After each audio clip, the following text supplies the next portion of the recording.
Depression అనే మాట మన రోజువారీ జీవితంలో చాలా తరచుగా వినబడుతూ ఉంటుంది. దీనికి గురైన వారు జీవితం అంటే ప్రేమ, ఆసక్తి తగ్గిపోయి దిగులుగా, నిరాసక్తిగా బతికేస్తూ ఉంటారు. జీవనశైలిలో మార్పులతో పాటు మానసిక వైద్యుల సహాయంతో దీని నుంచి బయటపడాల్సి ఉంటుంది. అయితే డిప్రెషన్ ఉన్న వారికి కొన్ని రకాల ఆహారాలు చాలా బాగా మేలు చేస్తాయి.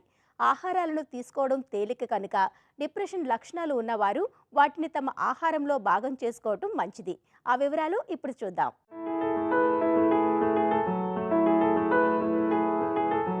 డిప్రెషన్ని తగ్గించే ఆహారాల్లో పాలను ముఖ్యంగా చెప్పుకోవాలి. పాలల్లో విటమిన్ డి ఉంటుంది. ఇది తక్కువైతే డిప్రెషన్కి గురయ్యే ప్రమాదం ఉంది. విటమిన్ డి సప్లిమెంట్స్ తీసుకున్న వారికి దానిని తీసుకోని వారికంటే డిప్రెషన్ వచ్చే అవకాశాలు తక్కువగా ఉన్నాయని అధ్యయనాలు చెబుతున్నాయి. తృణధాన్యాలు, పళ్ల రసాలు, చేపల్లో విటమిన్ డి హెచ్చుగా ఉంటుంది. చికెన్, సోయాబీన్స్ లో మెదడుని ఉల్లాసంగా ఉంచే రసాయనాల ఉత్పత్తిని పెంచే శక్తి ఉంది. చికెన్ ద్వారా అందిన పోషకాలతో డిప్రెషన్ ని ఆపే శక్తి ఉన్న సెరటోనిన్ మెదడులో ఉత్పత్తి అవుతుంది. సెలీనియం తగినంత లేకపోతే మనం డిప్రెషన్ కి గురయ్యే ప్రమాదం పెరుగుతుంది. సెలీనియం మనకు చేపలు, రొయ్యలు, పీతలు వంటి ఆహారాల ద్వారా లభిస్తుంది. ఈ మధ్యకాలంలో మనము డిప్రెషన్ అనేది చాలా కామన్గా చూస్తున్నాము. ఈ డిప్రెషన్ అనేది ప్రతి 10 మందిలో ఒక 4 కనబడుతుంది. అది చిన్నపిల్లల దగ్గర నుండి పెద్దవాళ్ళలో కూడా మనకి డిప్రెషన్ అనేది కనబడుతుంది. సో ముఖ్యంగా ఈ డిప్రెషన్ని మనం అవాయిడ్ చేయాలంటే ఎలాంటి ఆహారం తీసుకోవాలి, ఆ డిప్రెషన్లో ఉన్న వాళ్ళు ఎలాంటి ఫుడ్ తీసుకోవాలి. సో బేసిక్గా మనకి కొన్ని రకాల న్యూట్రియంట్స్ అనేవి ఈ డిప్రెషన్ రాకుండా చేయడానికి ఛాన్సెస్ ఉంటుంది. ఫస్ట్ ఆఫ్ ఆల్ మనం స్ట్రెస్ ఫ్రీ లైఫ్ లీడ్ చేసుకోవాలి. మోస్ట్ ఇంపార్టెంట్ థింగ్, మనం ప్రతి చిన్నదాన్ని భూతద్దంలో పెట్టి చూసుకుంటే కనుక స్ట్రెస్ ఎక్కువై డిప్రెషన్లోకి వచ్చే ఛాన్సెస్ ఉంటాయి. సో అలాగే ఇలాంటి మనము థింకింగ్ని అనేది కొంచెం మోడిఫై చేసుకుంటూ ఈజీ గోయింగ్గా ఉంటే మనం డిప్రెషన్ నుంచి ఈజీగా బయటికి రావచ్చు, or you will not fall into depression. మనకి ప్రోటీన్ అనేది చాలా ఇంపార్టెంట్. సో ప్రోటీన్లో మనకి ట్రిప్టోఫాన్ అనే అమైనో యాసిడ్, ఇది మన బ్రెయిన్లో ప్రొడ్యూస్ చేసే న్యూరో ట్రాన్స్మిటర్స్కి ఎంతో హెల్ప్ చేస్తుందన్నమాట. డోపమిన్, సెరిటోనిన్ ఇలాంటివి ప్రొడ్యూస్ చేయడానికి, అంటే ఇవి మనకి మంచి రకాల న్యూరో ట్రాన్స్మిటర్స్. ఇవి మన బ్రెయిన్ని కామ్ చేస్తుంది, మనని స్ట్రెస్, డిప్రెషన్ నుండి దూరంగా ఉంచే హార్మోన్స్ అనమాట.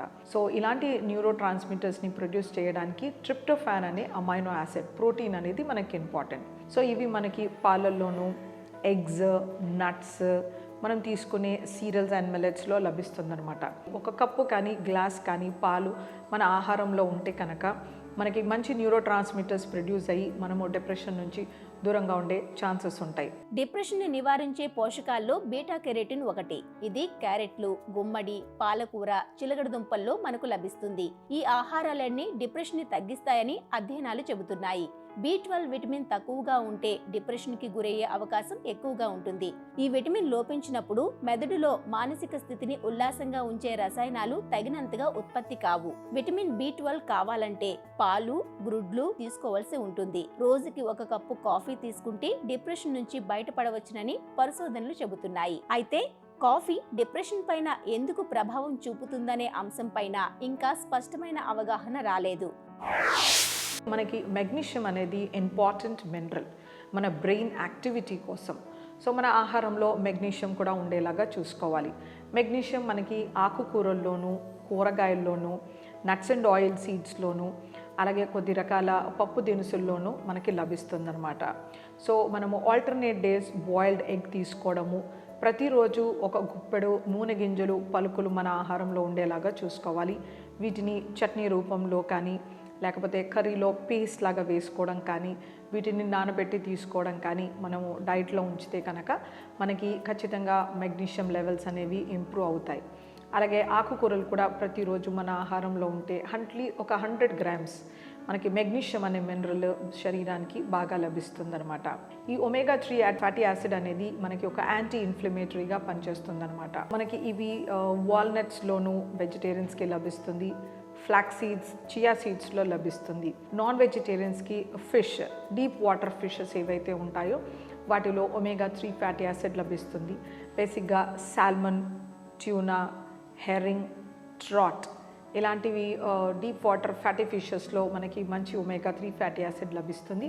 డిప్రెషన్ నుంచి ఫైట్ చేయడానికి కొద్ది రకాల ఆహారాలు మన డైట్లో ఉండాలి. ముఖ్యంగా అది ఒక మంచి ప్రోటీన్స్, అలాగే మనకు మెగ్నీషియం అనే mineral, essential fatty acid, omega-3 fatty acid మన డైట్లో ఉండేలాగా చూసుకోవాలి. ప్రోబయోటిక్స్ అండ్ ప్రీబయోటిక్స్ అనేవి ఇంపార్టెంట్ న్యూట్రియంట్స్ మన ఆహారంలో ఉంటే కనుక మనం డిప్రెషన్ నుండి దూరంగా ఉండొచ్చు. ఆకుపచ్చని రంగులో ఉండే తాజా ఆకుకూరలు ఆరోగ్యానికి మేలు చేస్తాయని మనకు తెలుసు. వీటిలో ఉండే ఫోలేట్ పోషకం డిప్రెషన్కి విరుగుడుగా పనిచేస్తుంది. దీనిని B9 విటమిన్ గా పిలుస్తారు. పోషకాలు అధికంగా ఉన్న ధాన్యాలు, చిక్కుళ్ళు, తోటకూర, పప్పు ధాన్యాల్లో ఫోలేట్ అధికంగా ఉంటుంది. సాల్మాన్, ట్యూనా చేపల్లో ఉండే omega-3 ఫ్యాటీ యాసిడ్లు డిప్రెషన్ బారిన పడకుండా కాపాడతాయి. డిప్రెషన్ లేని వారిలో omega-3 ఫ్యాటీ యాసిడ్లు హెచ్చుగా ఉన్నాయని ఒక అధ్యయనంలో తేలింది. ఇక డిప్రెషన్ ని పెంచే వాటిలో ఆల్కహాల్ ఉంది. జీవితంలో సమస్యలు ఉన్నవారు చాలా మంది మద్యం సేవిస్తూ వాటిని మర్చిపోతున్నామంటారు. అయితే ఆల్కహాల్ ఆ సమస్యను తీర్చకపోగా డిప్రెషన్ ని పెంచుతుంది. ఆల్కహాల్ మోతాదు పెరిగిన కొద్దీ మెదడు చురుకుదనం తగ్గిపోతుంది. డిప్రెషన్ కి మందులు తీసుకున్న వారు ఆల్కహాల్ తీసుకుంటే వాటి పనితీరు తగ్గిపోతుంది. డిప్రెషన్కి లోనై ఉన్న దాని లక్షణాలు కనబడుతున్నా ఆహారం విషయంలో తగిన జాగ్రత్తలు తీసుకోవటం మంచిది. సాధారణంగా శారీరక ఆరోగ్యానికి మేలు చేసే ఆహారాలే మెదడు పనితీరును, మానసిక ఆరోగ్యాన్ని కూడా కాపాడతాయి. అందుకే చక్కెర, సింపుల్ కార్బోహైడ్రేట్లు వంటి తేలిగ్గా జీర్ణమయ్యే ఆహారాలకు, కొవ్వుతో కూడిన పదార్థాలకు, రెడీమేడ్గా లభించే ప్రాసెస్డ్ ఫుడ్, జంక్ ఫుడ్ వంటి వాటికి దూరంగా ఉండటం మంచిది. వీటికి మానసిక ఆరోగ్యాన్ని హరించే గుణం ఉందని పరిశోధనలు చెబుతున్నాయి.